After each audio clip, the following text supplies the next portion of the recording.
Run it back. Ready? Keep it light.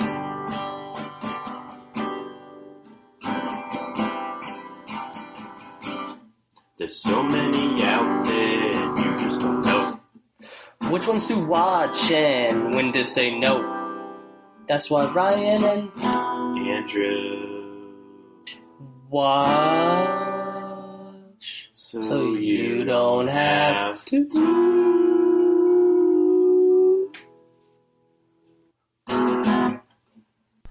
Dude, let's talk about the Justin Long scene. Yeah, you kind of had a Georgian accent. Can I? Hey, yeah. But Daddy, but Paul. Yeah. But Paul, Yeah? I worked really hard to be the valedictorian. Well, Brittany, I've been busting ghosts all day.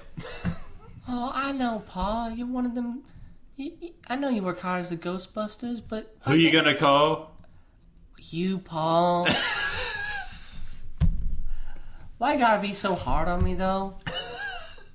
I just want to have fun like a normal high school girl. From the South. You know how he is. How he is. That's the shit they say. I know, dude.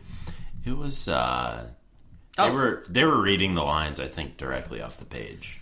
Can I... Yeah. No, for sure. It was very evident. Last thing I want to say, though, is that the scene in the beginning with Britney Spears about to hook up with Justin Long, and where they're going to have sex, both of them, for the first time. Both of them. They're going to have sex, both of them. Both of them are going to de-virginize. And Britney Spears comes out in nothing. Full frontal. Yeah, she was fully nude in this movie. And, but we watch so you don't have to, so don't watch. Yeah, don't, you guys don't want to see. Anyways, this is the very beginning of the movie, or not very beginning, but beginning.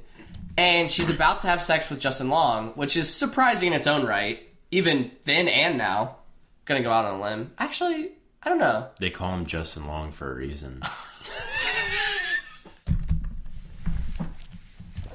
Let's just end on that. Morgan Freeman. Yeah. His character had a sequence that I specifically paused and rewound and watched multiple times because I didn't understand. He was describing the aliens to Owen, Tom Sizemore's character, and he said, "They're up to their old tricks, using a standard gray boy look, with the innocent doggy eyes and the smooth baby butt skin."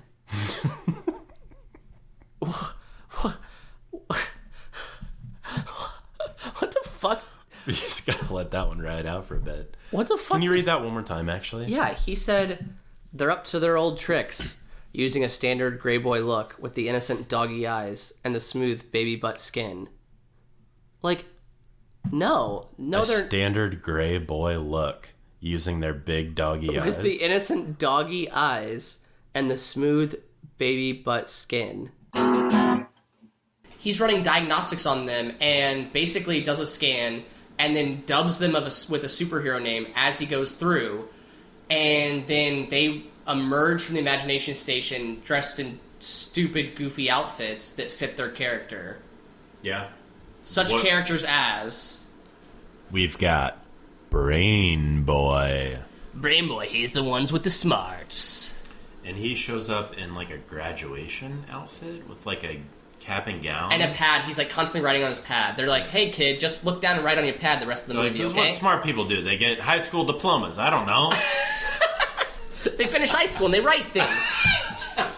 Be one of those ass. Be one of those writing nerds. You made it all the way through high school, nerd. Introducing the next one. We've got Cupid Girl. Cupid Girl with the power of being a girl. She's a girl. You know, because girls, they love stuff. They've got emotions. Cupid Girl. I think you covered it, honestly. Yeah, that's kind of it. And then we've got... Sorry, Cupid Girl. Bounce Boy. Bounce Boy. He is shaped in a suit like a ball, and he bounces around. Like a giant beach ball, and he flies across the screen, bouncing on people, killing them. That's, also it. Sort of. Right? Yeah. That's fairly what he weak did. superpowers across the board. Fairly weak. But wait, there's one more. Baby Courageous. Baby Courageous, he's the strong one. He lifts people up and throws them around. And he can't speak that well, so they made him a Superman ripoff. He was a Superman ripoff, Yeah. that's right. Yeah. To make him feel better for not being able to speak English words normally. Or words in general, he's a baby, but yeah. Sure. Yeah. Let's just pause for our sponsor. Oh, it was real. Shame. Oh my god! Oh my god! Oh my god!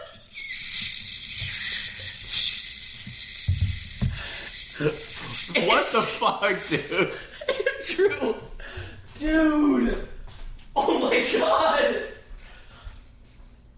Oh my god. It only got all over the mic and computer. Dude. Dude, I think it just got on the pop shield. Dude, I don't even know what to do here. I don't know either. Here, let me. That was so extreme. I think I have to pause. No, keep it going. Do I pause or stop? Yeah, but I have to clean off all my keys is the thing. Did that really get all over your keyboard? Oh, yeah.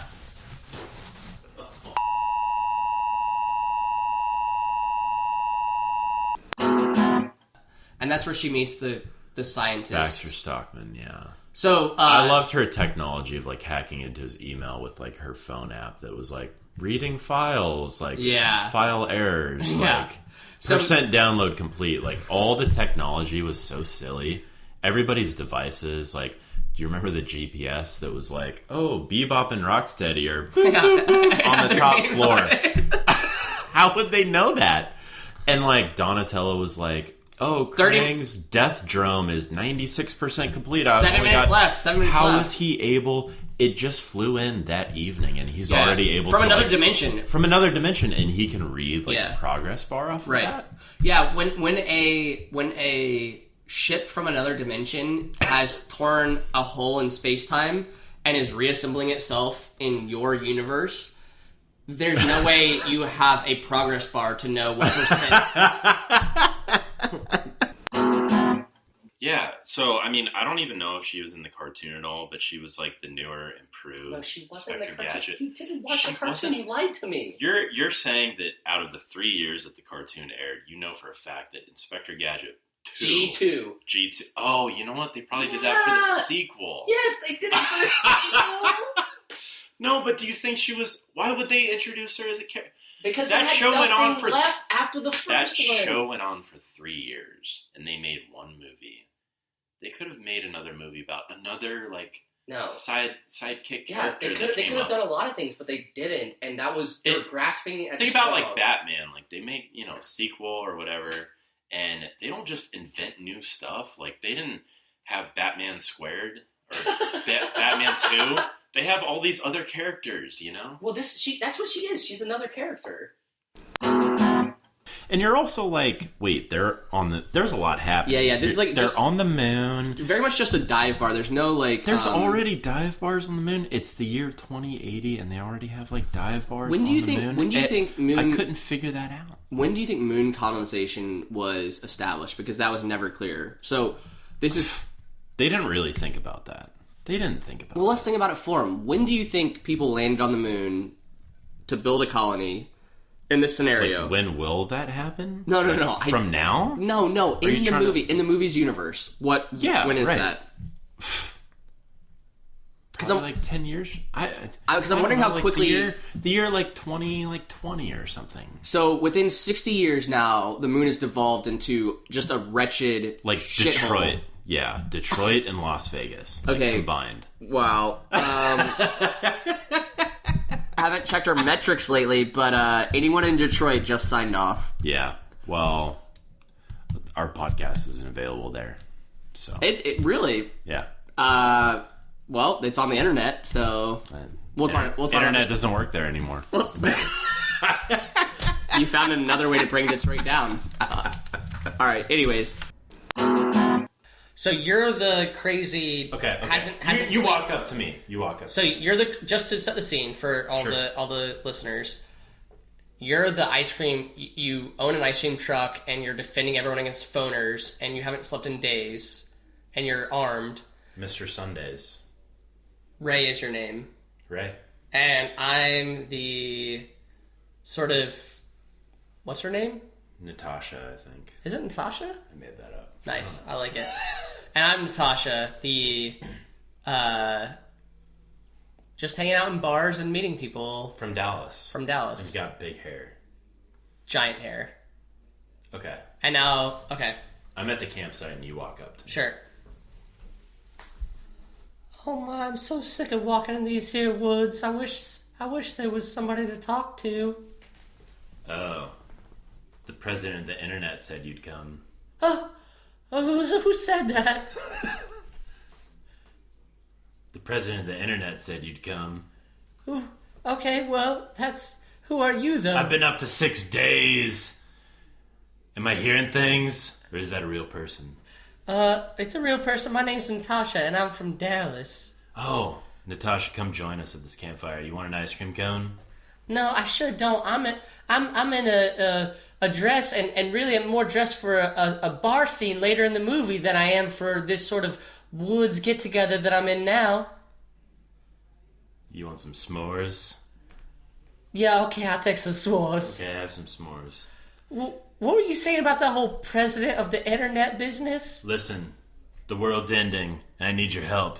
Listen closely. Here, take this phone.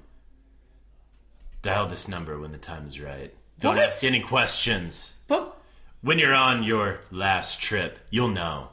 You'll know. I can't ask any questions at all?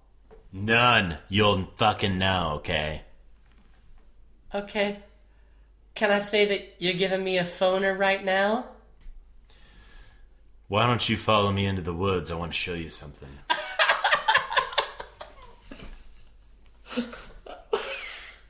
I wish you hadn't taken me up on that. No, I was going to get to the part where he blows himself up. Okay, let's keep going. But I don't know how to, recreate. I have to do, an explosion sound, because then that would be perfect. Okay. You're like, I wish you hadn't taken me up on that. I was like... It got too real. Okay. Okay, Ray. I'll follow you.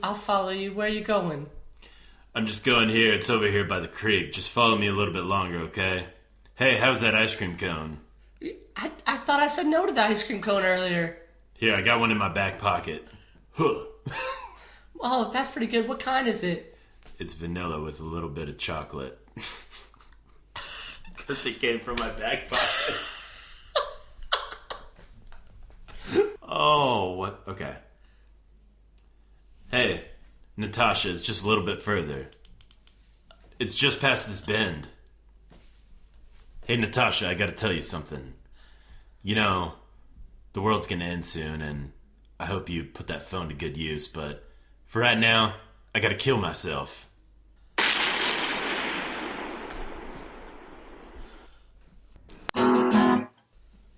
In what reality are all the people in this scene so where it just so freestyle? happens when you randomly pass out a microphone to somebody who turns out to be a sick MC or something, and they're like, Never. And he kept passing the microphone over and over in the club, and everyone was like, oh, me? Oh, okay, here we go. And they would just bust out all this freestyle, and he was just the whole time he was jamming, and they would pass the microphone again. It was like, what club is this? This is bullshit. That would never happen. Never. You would be you would put the microphone up and some drunk girl would be like, get it away. Yeah. And then some guy would be like, fuck you, get out of here, bro. So I guess it's supposed to be the same bar on Tatooine where they go where the Cantina band is playing the the song how yeah. Or alternatively it does that but just a little bit slower or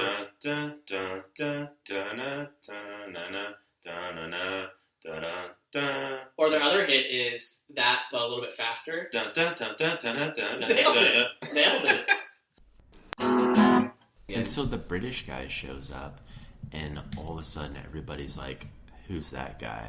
And of course they break out into song who's that guy? Yeah, the literal song. Who's that guy? We're wondering, and we want to know. Who's that guy? Who's the guy that's over there? Who's that guy? Who could he be? His face is obscured. And once they're done with that song, he finally enters the scene. I mean, do you want to get into the major? Why are we what are we saving it for? Go into the major thing that you realized, like, 3/4 of the way through the movie.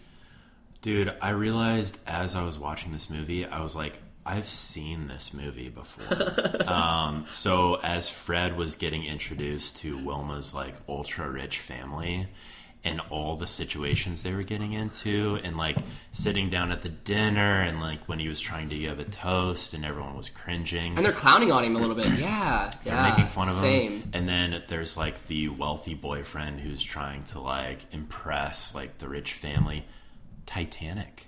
The same exact thing happened with Rose. Yep. Her family. Billy Zane. Down to, Billy Zane being the boyfriend. Chip Rockefeller was Billy Zane. Chip Rockefeller is Billy Zane. Billy Zane. And then Rose's mom, she was just very much like, you should be with this guy because he's more like us type situation. And the mother in this movie is Wilma's mother is very prevalent in, like, pushing her in a certain direction, and Wilma's always like... And wearing all these, like, gaudy outfits with, like, the hats and stuff, and just, like, so over the top. And Wilma's like, I don't want to be like you, like, I want to find somebody that's different than you. It's the same. Dude, there were some lines, I swear, were identical to the Titanic script. And also, for perspective, Titanic came out, I believe, in 97? Yeah, 3 years before this, right? 3 years before this. And so it's interesting where they got their inspiration. I don't know how they landed on Titanic. I know how. Titanic was the most popular movie of all time. Sure. It's not like it's an obscure movie, but I mean, this has nothing to do with, like, a cruise ship. No, look, here's what happened. A Flintstones sequel, prequel script came across somebody's desk, and it was lacking any kind of storyline, and they were like, what do we do? And they were like, bingo, I'm gonna fucking write Titanic Flintstones. Yeah. And that's it. But here's what bothers me. Like, you caught on to it mostly because you have watched Titanic how many times? Countless times. I love that movie. I wonder... I'm not even ashamed to say it. No, you shouldn't be. Great movie. Yeah. It came as 2 VHSs. Oh, yeah. That's what made it great. But also, back to the Titanic theory. So, you might be saying, like, surely there's, like, a loose relationship there. But no, wrong. When you Wilma... would be wrong. Hey, can we time out? Yes. If you're a viewer and you were thinking that, shame on you. Shame on you. Because it gets deeper. Let me tell you how. So, Wilma, throughout the movie, because it's a prequel, she's not wearing her... pearl necklace, which is, like, what she's known for, you know? Right. A lot of stuff happens here, but here's the short of it. Chip Rockefeller he hides it, like, in a safe, and then he plants it on Fred to make it seem like he stole the necklace. And if you recall in Titanic, the same exact thing happened with Jack, in which Billy Zane planted it in the coat pocket, and then they discovered that it was on him, and then he very quickly got arrested and handcuffed and everything. And literally, same thing happened. The same thing happened. It was in Fred's coat pocket. It was in Fred's coat pocket. Or whatever his, like, animal thing that he wears. It was the same damn the police took him away.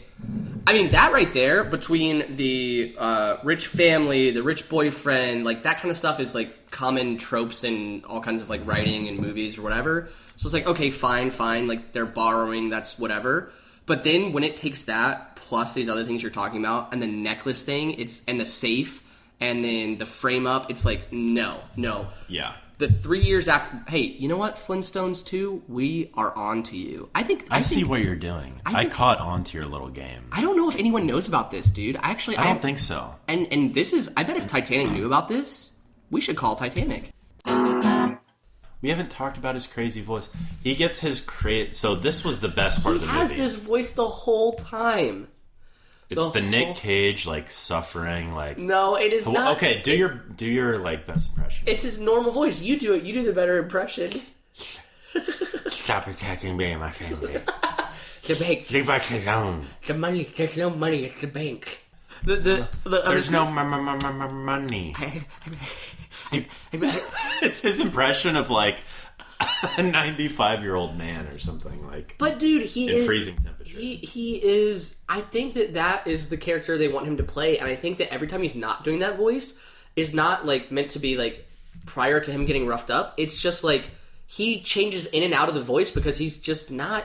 He's not. Look, I'm the first to say... He's a great actor, but he forgets what he's doing, I think. Or he's overacting, like overdoing it a little bit. Forgets what he's doing? I don't know, yeah. Yeah, anyways, so what was the scene where... Oh, they're like...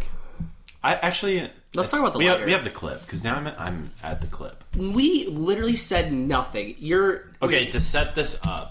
So, yeah, we've described up until this point, like, Nick Cage is getting into their heads. The burglars haven't gotten the money that they're after or the diamonds. And so now they're getting a little more physical with Nick Cage. They bash his hands, crippling his hand. Crippling it. You know, he's clutching it the whole rest of the movie, like, my hand. They hit it one time. Hand. They hit it one time with the butt of a gun. I know. And so I think we've got a clip that's, right? I think. Do we have a clip? Yeah, here's this will really put it in perspective, just the type of dialogue and line delivery that is throughout the movie. It's about a minute long, so enjoy.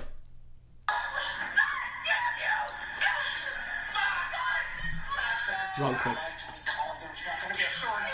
Where's the money? I have no money. Bullshit! Where's the stuff? I put it all in my house, in my family. Oh, no fucking way. He spent all of that, okay? There was too much fucking cash, Kyle. Okay, I got it.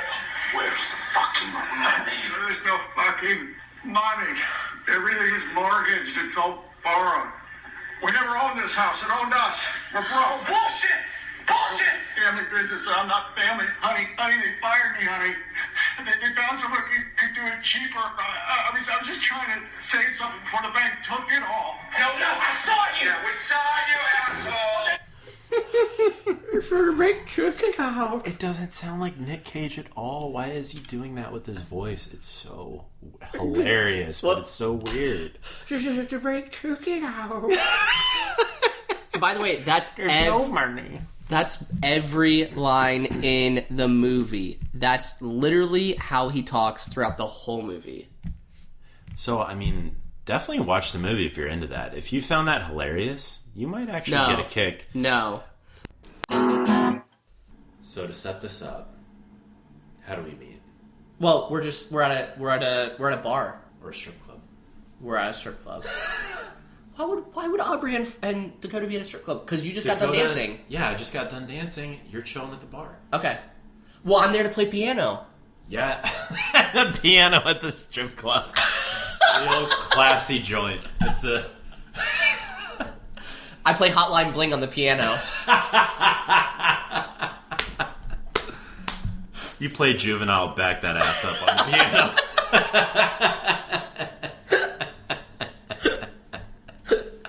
Alright, perfect. Okay. Hello there. Oh, hey, can you blow that smoke somewhere else? Sorry, I love these cigarettes.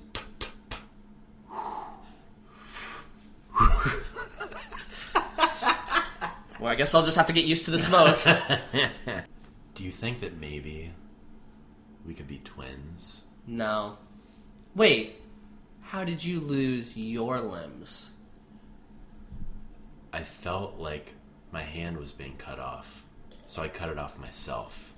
Oh, well, we can't be twins then. Mine was cut off by a serial killer. Yeah, you're right.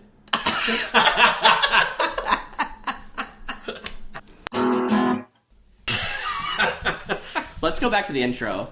Yeah. And just pretend that just happened. Wait, do you have a clip from the intro? I do, actually. This is a really perfect time. I just want to... Maybe it's a good time to level set and, you know... Like, how this movie starts... It's not like 2001: A Space Odyssey, you know? Great movie. It's like... yeah, that's a great movie. And we should watch that. It's not like anything that you've ever seen. In fact... It's like nothing you've ever seen. Here's the intro song. This is set literally some perspective. as the different production houses are being like announced on the screen. This is the music It's like that comes. Castle Rock Entertainment. Boom! Here's how it comes in. Yeah.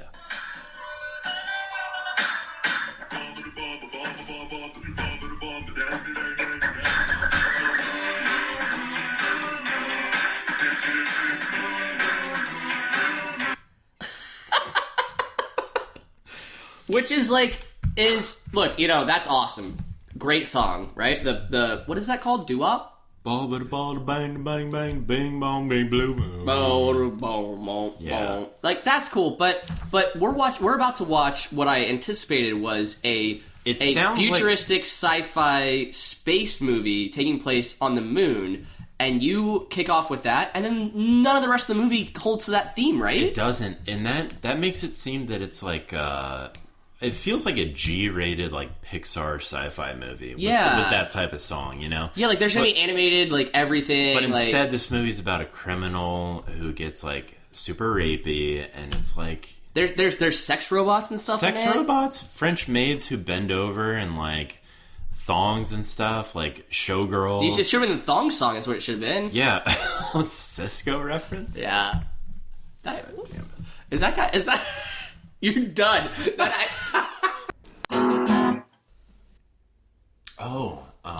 So when Marky Mark, a.k.a. Dice, becomes Mariah Carey's manager, he takes her out on a date. Mm-hmm. She's not sure if it's a date. But I mean, it's a date. Mm-hmm. He shows up, white limo, single red rose. Like every date, yeah.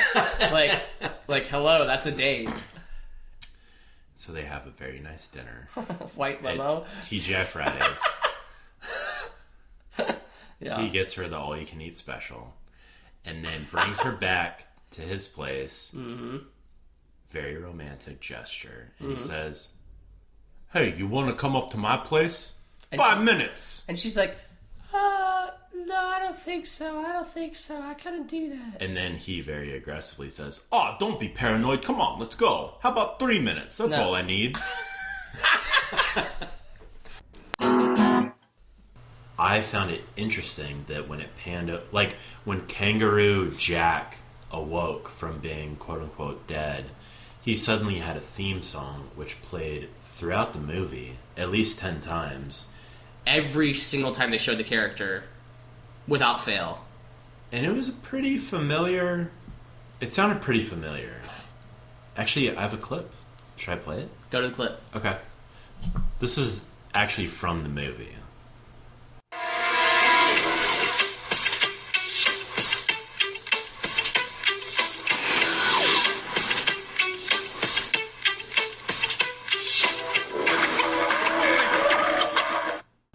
That was an interesting chord progression. I feel like I've heard that in a hip hop song.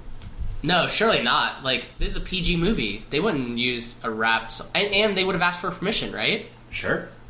They wouldn't just rip off something. There's no way there could be any similarity unless... What about this? You know what happened with the D.R.E. Yeah. You know the West Coast is back for all you suckers. So put something in there. Put it in there. Yeah. Suck, Snow. Top dog, fight them all. Yeah, I'm burning it up. DPGC.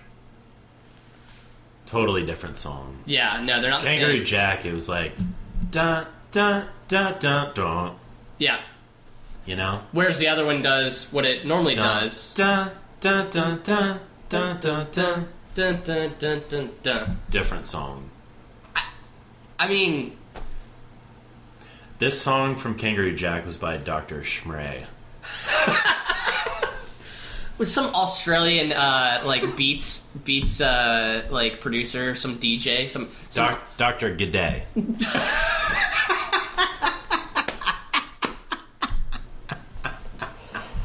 Oh, sorry.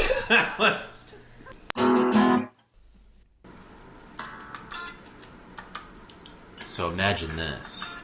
Mr. Fuzzy Pants is in his office, Kevin Spacey's office, and he takes his iPad and he's fumbling with the iPad trying to turn it on. Only he's got cat paws, so it doesn't come as easy as he thinks.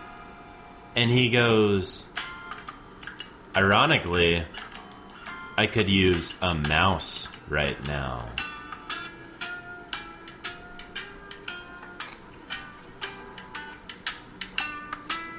He also takes a ball of yarn and he's playing with it. And Jennifer Garner is like, oh, this cat's very playful. Only he tries to spell out Tom. But it doesn't work. What else happens, Ryan?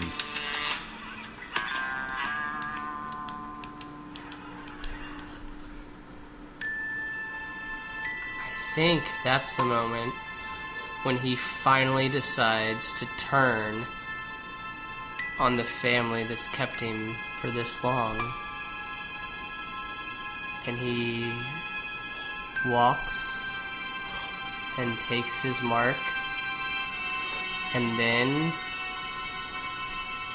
slowly creeps in and attacks.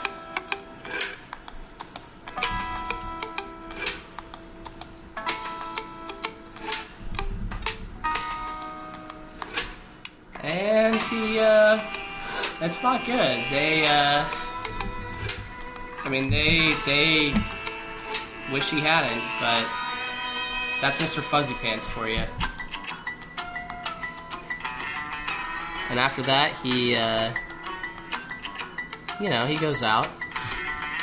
Because he's Mr. Fuzzy Pants. You know? Sure. And he's loaded. He's loaded on old scotch and cigars. Oh, yeah. He pours some whiskey into his kitty cat bowl. He's like, I'm going to take a sip of this. Goes down to the local bar.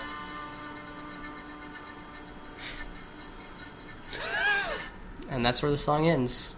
That was a good little bit. Yeah, that was good. Yeah. Some of that happened in the movie for sure. some of that didn't. Most of it didn't, but some of it did. There's a scene where he first transformed into the mask, and now he's making his intro. And there's something about, to your point, Andrew, there's like something about like his face and his mouth moving and his voice that like actually none of it matches. It's such an important moment where it's like that is your chance to like capture the audience and be like, yes, I'm a fan of this. And like immediately you're like, it's not clicking. In fact, I was into the movie before this, right. But yeah, okay, let me just play it. It'll go on take one, I'm sure. Sure.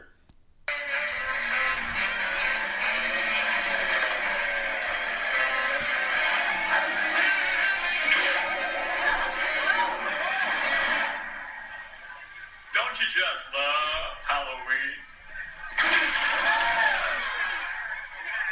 Trick or treat. Are you for real? Look, trick or treat.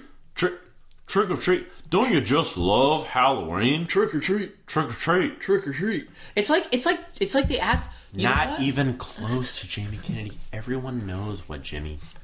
No, you know what? I think it might. That's not him. I think it might be him, but he actually. You know what? I think instead that's of him with like cotton balls stuff in his mouth or something. Instead of handling it in post, I think they were like, "You are going to actually be the mask on set." And they put a bunch of makeup on him and like a bunch of like shit, and he can't hardly talk. And so that's him being like, "Don't you just love? Don't you love Halloween? Trick or treat." When you're naturally doing the voice, you're sort of just like not moving your face, and that's what it is. I can't believe that they settle on that. Is like that's gonna be a hit. But for whatever reason, the parents are okay sending their daughter.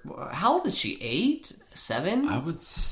My guess was like 6 or 7. Who knows? She's like a little kid. You know? She might not even be able to walk. We don't even know. She's like 6 months. She's like... She was in the crib still. And, no, she basically looks like Matilda from Matilda. Right? Doesn't she? Yeah, like the daughter from... what came first, Matilda or this? Oh, yeah. Or the girl from Mrs. Doubtfire, yeah. Same girl, right? Yeah, so which came first? This movie came first. This so was that girl from... 1987. So the daughter in Mrs. Doubtfire is technically copying this movie? I would say so. Well...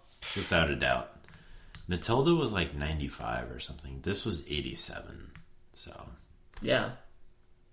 Yeah, so clearly the influence is there. Yeah. It's conspiracy. Yeah, there's no denying it. Yeah. Whoa, is there a Robin Williams character in this? Or a Sally Fields character in this? Robin Williams was maybe the doll maker husband guy? And Sally Fields maybe the... I can see that. Oh. So this is them fast forward. Whoa, yeah, this is them after like a very long time.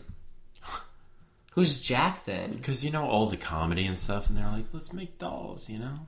Yeah, they finally settled into this. They reconciled things, and he already did his like crazy shows where he was dressing up and as old people and doing whatever, you know. I'd say the timing fits pretty well. Oh my, yeah. Yeah.